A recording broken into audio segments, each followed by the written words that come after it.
नमस्कार दोस्तों, आपका स्वागत है आपके अपने यूट्यूब चैनल बीपीएम नॉलेज में। आज हम लोग ग्रुप डी के प्रैक्टिस सेट जो है 4 करने वाले हैं, जो कि साइंस स्पेशल रहने वाला है। अगर इनमें से किसी भी प्रश्नों का आंसर आपको पता है तो आप कमेंट बॉक्स में दे सकते हैं। तो चलिए आज का वीडियो शुरू करते हैं। आज का पहला क्वेश्चन है, प्रोटीन की जानकारी प्रदान करने वाले डीएनए के भाग को कहा जाता है। प्रोटीन की जानकारी प्रदान करने वाले डीएनए के भाग को क्या कहा जाता है? तो ये कहा जाता है जीन। इसका राइट आंसर ऑप्शन डी हो जाएगा। जीन जो है यह प्रोटीन की जानकारी प्रदान करने वाला डीएनए के भाग को कहा जाता है। चलिए अगला क्वेश्चन देख लेते हैं। अगला क्वेश्चन है, काला जार के लिए उत्तरदायी जीवों की उत्पत्ति का कारण है। काला जार के लिए उत्तरदायी जीवों की उत्पत्ति का क्या कारण है?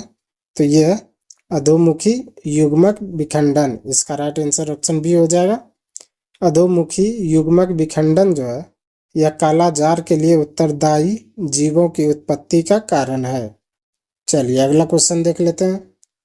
अगला क्वेश्चन है, दंत चिकित्सक अवतल दर्पण का उपयोग करते हैं क्योंकि इस पर निर्मित प्रतिबिंब होता है।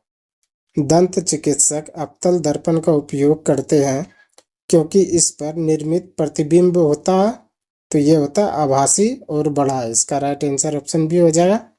आभासी और बड़ा जो है दंत चिकित्सक जो है अवतल दर्पण का उपयोग करते हैं ताकि उसका प्रतिबिंब जो है आभासी और बड़ा बन सके। चलिए अगला क्वेश्चन देख लेते हैं। अगला क्वेश्चन है, सोडियम से क्लोरीन की ओर जाने पर परमाणु का आकार क्या होता है? सोडियम से क्लोरीन की ओर जाने पर परमाणु का आकार क्या होता है? तो ये घटता है। इसका राइट आंसर ऑप्शन ये हो जाएगा। सोडियम से क्लोरीन की ओर जाने पर जो है परमाणु का आकार जो है घटता है। चलिए अगला क्वेश्चन देख लेते हैं।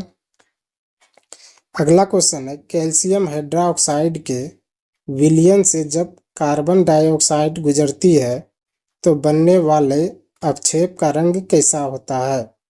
कैल्शियम हाइड्रोक्साइड के विलयन से जब कार्बन डाइऑक्साइड गुजरती है तो बनने वाले अवक्षेप का रंग कैसा होता है? तो ये होता है सफ़ेद। इसका राइट आंसर ऑप्शन ए हो जाएगा। सफ़ेद रंग जो है जब कैल्शियम हाइड्रोक्साइड के विलयन से जो है जब कार्बन डाइऑक्साइड गुजरता है तो इसका अवक्षेप का रंग जो है सफ़ेद होता है। चलिए अगला क्वेश्चन देख लेते हैं। अगला क्वेश्चन है, दो सतहों के बीच सतह की अनियमितताओं के परिणाम स्वरूप होता है। दो सतहों के बीच सतह की अनियमितताओं के परिणाम स्वरूप क्या होता है? तो ये होता है घर्षण। इसका राइट आंसर ऑप्शन ए हो जाएगा। घर्षण जो है जब दो सतहों के बीच जो है अनियमितताओं का परिणाम स्वरूप होता है। चलिए अगला क्वेश्चन देख लेते हैं। अगला क्वेश्चन है, कौन सा एक जटिल अस्थाई उत्तक है? कौन सा एक जटिल अस्थाई उत्तक है? तो यह है जाइलम। इसका राइट आंसर ऑप्शन डी हो जाएगा। जाइलम जो है यह जटिल अस्थाई उत्तक है। चलिए अगला क्वेश्चन देख लेते हैं। अगला क्वेश्चन है, निम्न में से कौन सा संतृप्त हाइड्रोकार्बन है? निम्न में से कौन सा संतृप्त हाइड्रोकार्बन है? तो यह है C2H6। तो इसका राइट आंसर ऑप्शन डी हो जाएगा।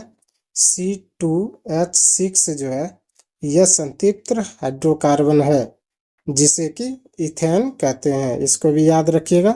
चलिए अगला क्वेश्चन देख लेते हैं। अगला क्वेश्चन है, निम्नलिखित में से कौन सा तत्व अधिक इलेक्ट्रोनेगेटिव होता है? निम्नलिखित में से कौन सा तत्व अधिक इलेक्ट्रोनेगेटिव होता है? तो ये होता है Cl। इसका राइट आंसर ऑप्शन डी हो जाएगा। Cl यानी क्लोरीन जो है यह सबसे अधिक इलेक्ट्रोनेगेटिव होता है। तो इसको याद रखिएगा। चलिए अगला क्वेश्चन देख लेते हैं। अगला क्वेश्चन है, निम्नलिखित में से किस तत्व में उच्च आयनीकरण ऊर्जा है? निम्नलिखित में से किस तत्व में उच्च आयनीकरण ऊर्जा है? तो यह है हीलियम में। इसका राइट आंसर ऑप्शन सी हो जाएगा। He यानी कि हीलियम जो है यह अधिक उच्च आयनीकरण ऊर्जा है। चलिए अगला क्वेश्चन देख लेते हैं। अगला क्वेश्चन है, जिस परमाणु की बाह्य कक्षा में इलेक्ट्रॉनों की संख्या पूर्ण होती है उसकी संयोजकता होती है। जिस परमाणु की बाह्य कक्षा में इलेक्ट्रॉनों की संख्या पूर्ण होती है उसकी संयोजकता होती है, तो उसकी संयोजकता शून्य होती है। इसका राइट आंसर ऑप्शन बी हो जाएगा। जिस परमाणु की बाह्य कक्षा में इलेक्ट्रॉनों की संख्या पूर्ण होती है उसकी संयोजकता जो है शून्य होती है। चलिए अगला क्वेश्चन देख लेते हैं। अगला क्वेश्चन है, कौन सा तत्व मेंडलीव की आवर्त सारणी में एक निश्चित स्थान ही पा सका? कौन सा तत्व मेंडलीव की आवर्त सारणी में एक निश्चित स्थान ही पा सका? तो ये पा सका था हाइड्रोजन। इसका राइट आंसर ऑप्शन ये हो जाएगा। हाइड्रोजन जो है ये मेंडलीव की आवर्त सारणी में एक निश्चित स्थान पा सका था। चलिए अगला क्वेश्चन देख लेते हैं। अगला क्वेश्चन है, प्रोटीन संश्लेषण में क्षार इवेंट से किसका निर्माण होता है?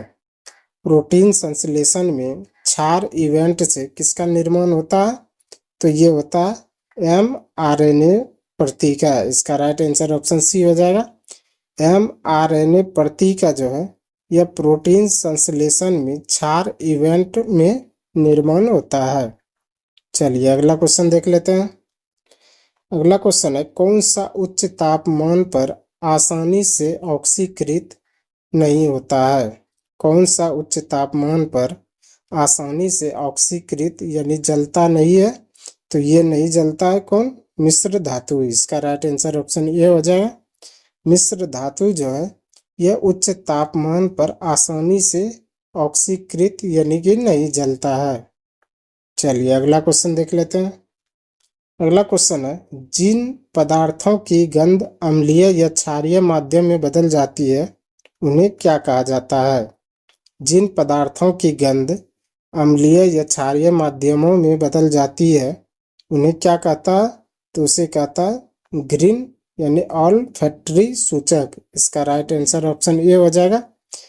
ग्रान यानी ऑल्फैक्टरी सूचक जो है जिन पदार्थों की गंध जो है अम्लीय या क्षारीय माध्यम में बदल जाती है उसे कहते हैं। चलिए अगला क्वेश्चन देख लेते हैं। अगला क्वेश्चन है, निम्नलिखित में से कौन सा एक सरल अस्थायी उत्तक नहीं है? निम्नलिखित में से कौन सा एक सरल अस्थायी उत्तक नहीं है?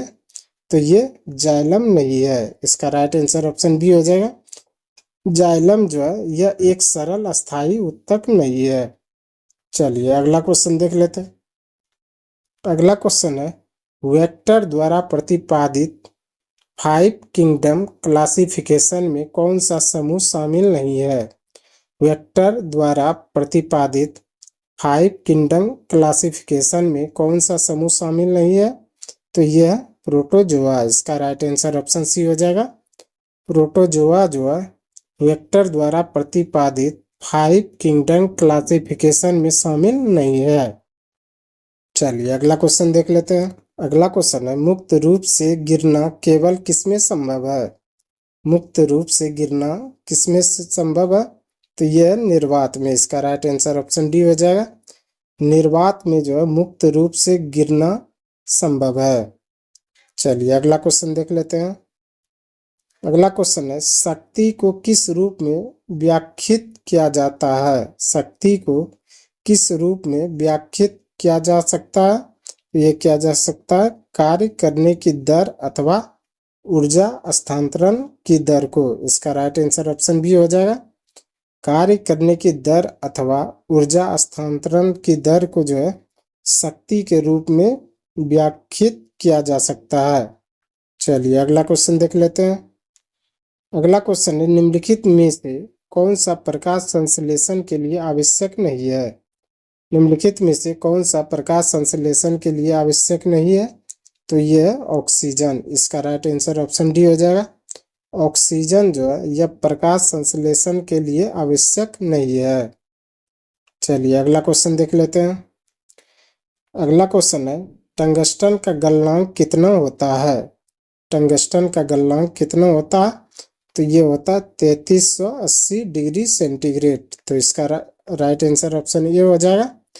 3380 सेंटीग्रेड जो है यह टंगस्टन का गलनांक होता है। चलिए अगला क्वेश्चन देख लेते हैं। अगला क्वेश्चन है, लैंगिक प्रजनन के दौरान जब दो अलग अलग जीवाणु कोशिकाएं संयोजित होती है तो किसका निर्माण करती है? लैंगिक प्रजनन के दौरान जब दो अलग अलग जीवाणु कोशिकाएं संयोजित होती है तो किसका निर्माण करती है? तो ये करती है युग्म नज का। इसका राइट आंसर ऑप्शन ए हो जाएगा। युग्म नज का निर्माण जो है जब लैंगिक प्रजनन के दौरान दो अलग अलग जीवाणु कोशिकाएं संयोजित होती है तो जो है युग्म नज का जो है निर्माण होती है। चलिए अगला क्वेश्चन देख लेते हैं। अगला क्वेश्चन है, जब एक धातु पानी के साथ अभिक्रिया करती है तो कौन सी गैस निकलती है? जब एक धातु पानी के साथ अभिक्रिया करती है तो कौन सी गैस निकलती है? तो ये निकलती है हाइड्रोजन गैस। इसका राइट आंसर ऑप्शन बी हो जाएगा। हाइड्रोजन गैस जो है जब धातु पानी के साथ अभिक्रिया करती है तो हाइड्रोजन गैस निकलती है। चलिए अगला क्वेश्चन देख लेते हैं। अगला क्वेश्चन है, बल और विस्थापन का गुणनफल क्या कहलाता है? बल और विस्थापन का गुणनफल क्या कहलाता है? तो यह कहलाता है कार्य। इसका राइट आंसर ऑप्शन सी हो जाएगा।